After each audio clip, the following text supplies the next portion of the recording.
Alright, this is the ShakeOff Podcast. You are listening to the ShakeOff Podcast, like I said before. This is the pilot episode, so give it up for everybody that's here today.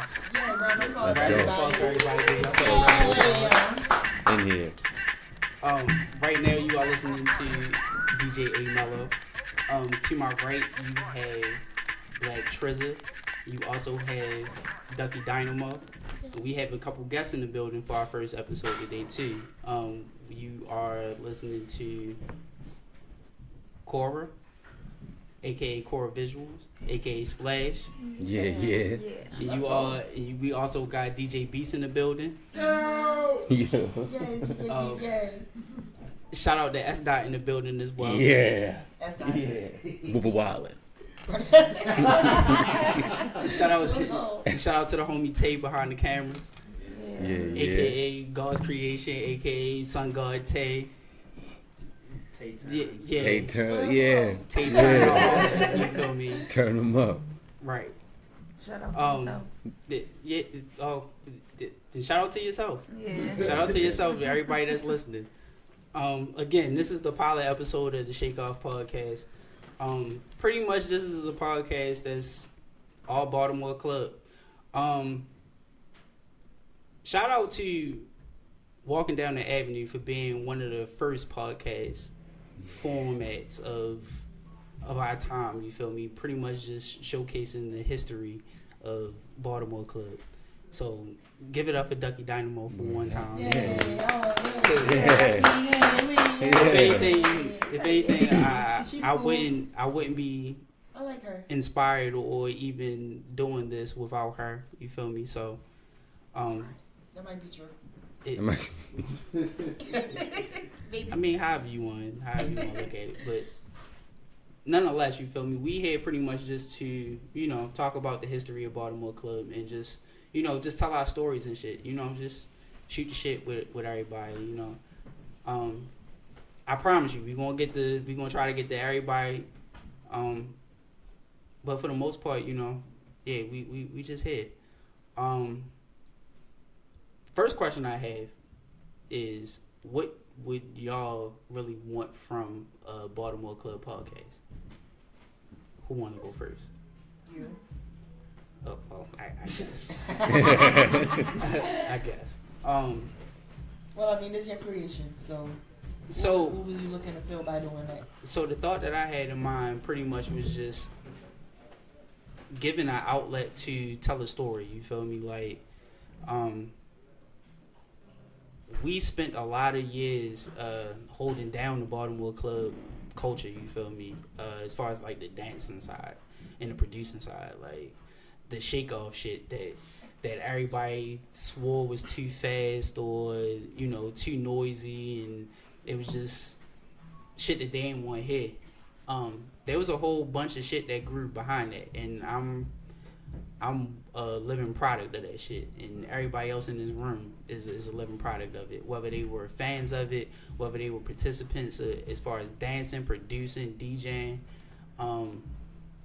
we all had a love for it. So for us to be able to tell our stories just as much as the founding fathers and sisters of this shit,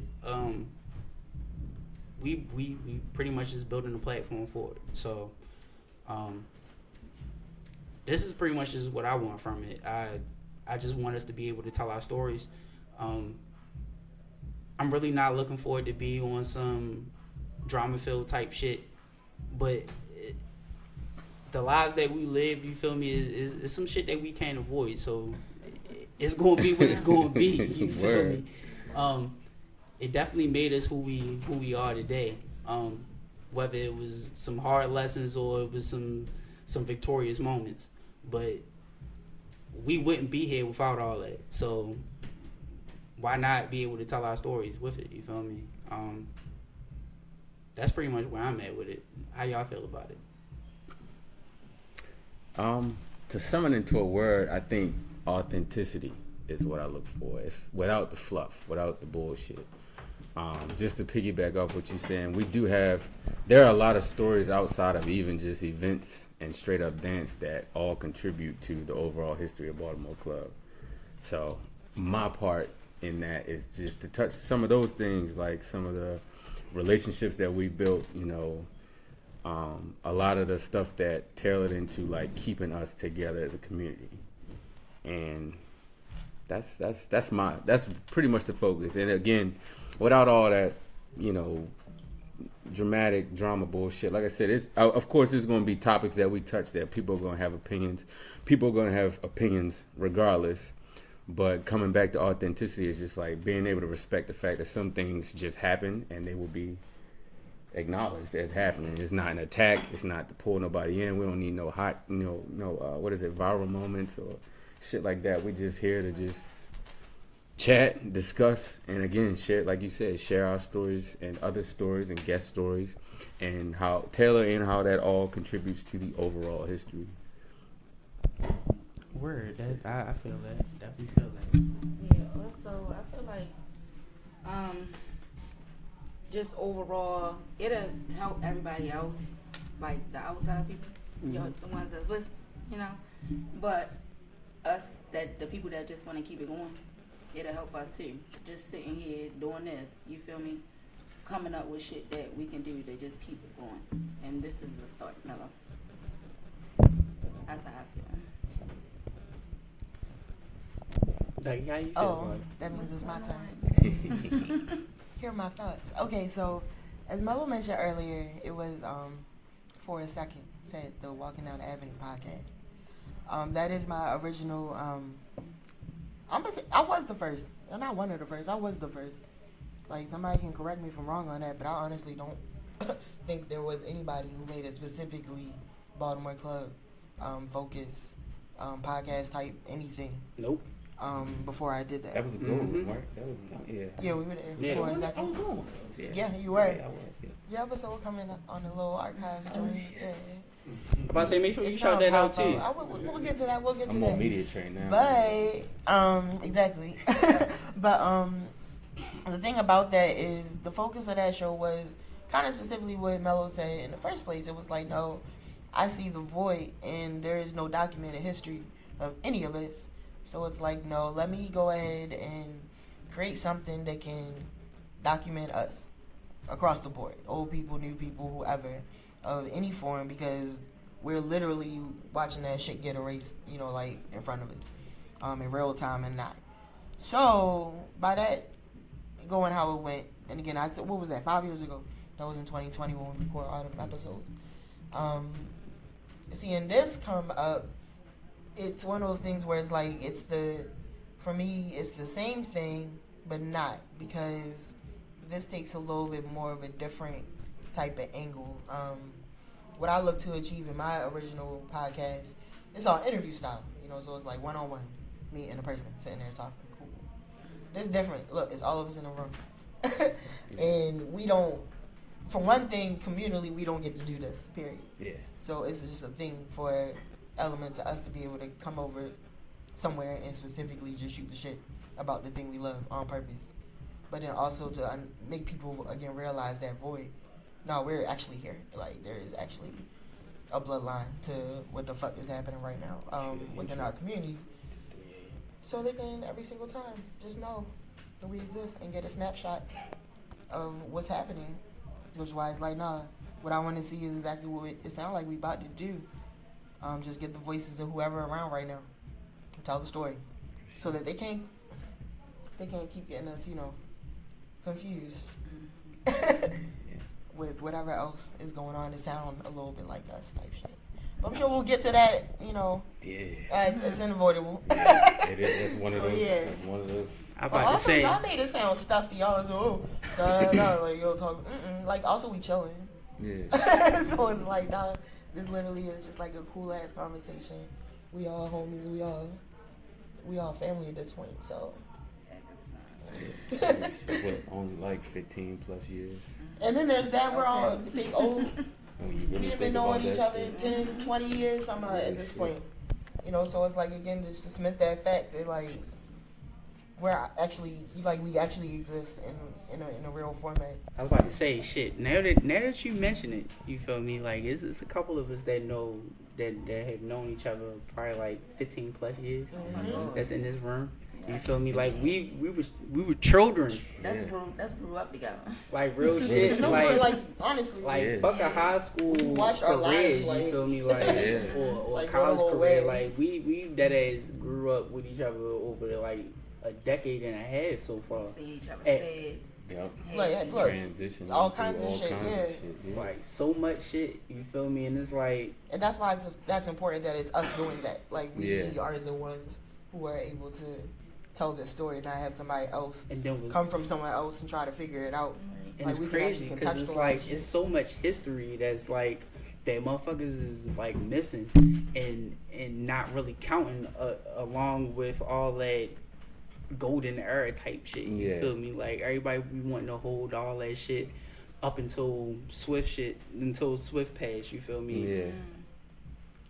To a higher standard, and it's like, bro, shit didn't stop. It did not. It never stopped.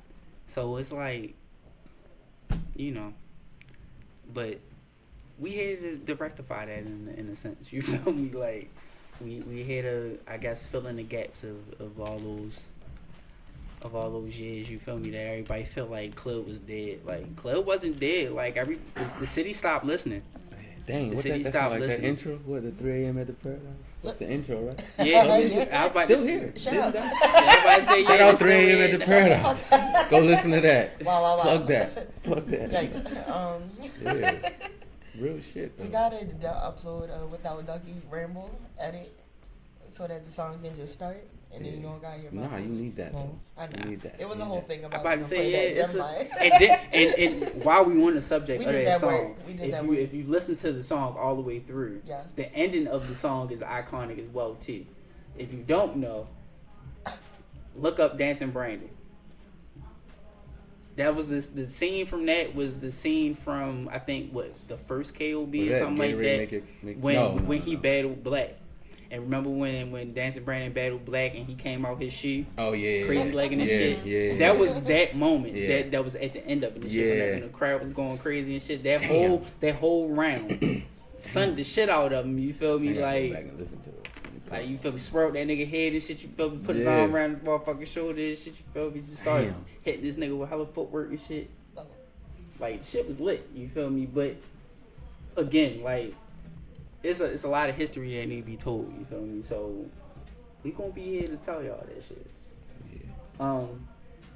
But the first topic that we're gonna talk about on our very first episode of this shit, if you know about KOB and QOB, then you should know about this next move that's about to play. So look, pretend nobody does. All right. So What the fuck is KOB? everybody that's listening, right? KOB and QOB is the King of Baltimore and the Queen of Baltimore. This is pretty much just the Super Bowl of Perfect. club music dancing. You feel me? Shout out to Jordan for saying that shit in his post. You feel me? That shit is a Super Bowl. But Real it's shit. pretty much the Super Bowl of Baltimore club dancing. You feel me? It's really one of the, I would say one of the first dance competitions that you would find in Baltimore. I could be wrong, but honestly, I don't really recall any other dance competition going on if it wasn't some hole in the wall club or bar and lounge or some rec center or something like that, and it Easter didn't cater dance to con. Baltimore club. The Easter joint. It's that, you feel me? No shade, but I'm just saying. Fucking niggas up You on still tell a story about that Right. one day. Easter. Fuck niggas up on Easter. But until then, yeah, we want to see that. With that being the case, you Yeah. feel me? The competition that's coming up, that's powered by Be More Than Dance. It's pretty much let's up the ante on it. Let's say it's just the same competition but on steroids, right? At this point in time, club music has spread to different regions. So right now you got it in Philly, you got it in Jersey, you even got it in New York. And they all have their own respective styles of dancing to club music and to their own style of club music, respectfully. But with us being one of the being the mecca of this shit, whether it's the music or the dancing to this shit or the competition aspect of it, yeah, pretty much we're bringing it here. It's an open invitation for all of the regions to come through, represent with their best dances, and we're starting it with the ladies. So if I'm not mistaken, this competition is called the Club Queens Championship or Queens of Club Championship. Let me make sure. I don't wanna misquote it. I kind of had everything pulled up, but knowing me, I'm off. But again, shout out to Be More Than Dance. If I do want to talk about championship, right, so it's the Club Queen Championship, right? Let me make sure I pull up this flyer because we definitely got some recent information with that as well. Hold up, let me see.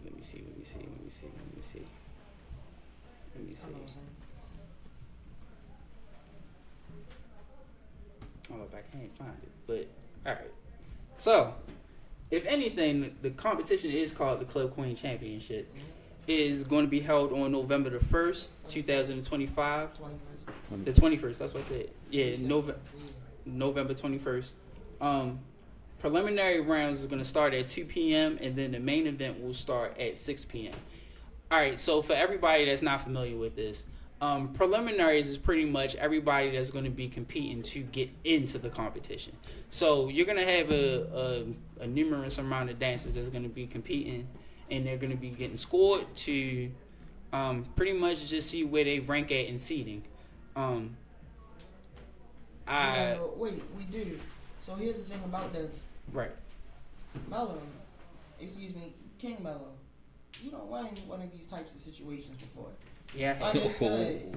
It is not, as it's been explained to me, the Club Queen Championship is not just a copy and paste of the King of Baltimore and Queen of Baltimore product that we know have been enjoying for the past 18 years or something. But what I mean by that is this is a style of competition in which there's competitors and judges. Speak to real quick the types of things that these judges is going to be judging on that would lead to a prelim into that. Again, it's not the same, so we don't know, and it's the first of its kind, so we don't know what Nick and them have come up with, as far as what exactly they're going to be looking for as judges. I don't know anything about that, because again, we don't even know who in it, like fully, like that, all that. Yeah, I definitely don't know who's in it. So anything about that, like as far as what does that look like? Those people who are in them prelims, what are they looking to like try to show off or type shit? So from my experience, allegedly. what I can allegedly, because I'm not too sure exactly how this particular format is going to go or how they're going to be doing with seeding or like the specifics on what they're judging for with this particular competition. But in general, I can kind of speak for it. Yeah. Just being somebody that did it like 6 times before I even won, and right? won it. And won it. So just seeing like the Red Bull comps and just based on that type of level. So of structure, and I guess I can see that too. It is a little mixture of our culture and how our competition is set up, plus some of the like mainstream competitions you might see in today's world. Like for example, Red Bull Dance Should Stop. But as far as the judging, I would say they're mainly looking for like creativity. They're looking for originality. They're looking for cleanliness. They're definitely looking for just like I would say aggression, but I'm want to use another word for it, but it's mainly just your overall attitude, like just expressed in dancing. Like this is a battle. Be hungry. You feel me? Even if you're not battling somebody for the preliminary rounds, you have to show like you want to be here or you need to be here. You just gotta overall believe in yourself and play. You gotta play to the crowd to a certain extent. I'm not saying that you have to go out here and just start hitting all the viral dances and all that other stuff, because honestly, a lot of us get bored with it. But just be different and be confident in everything that you're different in. That's the main thing I really say. And I've seen throughout all these years. Like, a lot of people, you'll get a lot of people that'll be out here that have... The ShakeOff Podcast.